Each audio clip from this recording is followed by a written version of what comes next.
wana kullu fi ilmin wa sa'yin wa rutbatin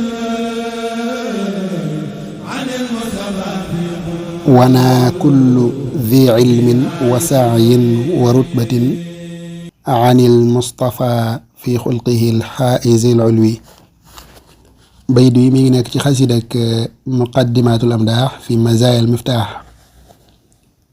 ku baax ki di ci tagg yonent bi sallallahu alayhi wasallam di wax ne fu waaye mën a àgg ci xam-xam rek du te nga des di lottu ci xam dëggi-dëggi dayo bi yonent bi sallallahu alayhi wasallam ak valeur am fa sunu boroom.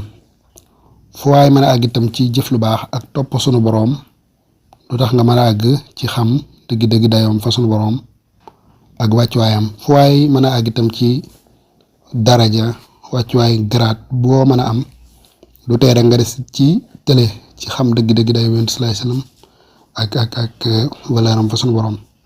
waaw maanaam daal kon nit du rëy ba àgg ci tiim yonent bi sallallahu alayhi wasallam bay mën a xam fa mu toll sallallahu alayhi wasallam.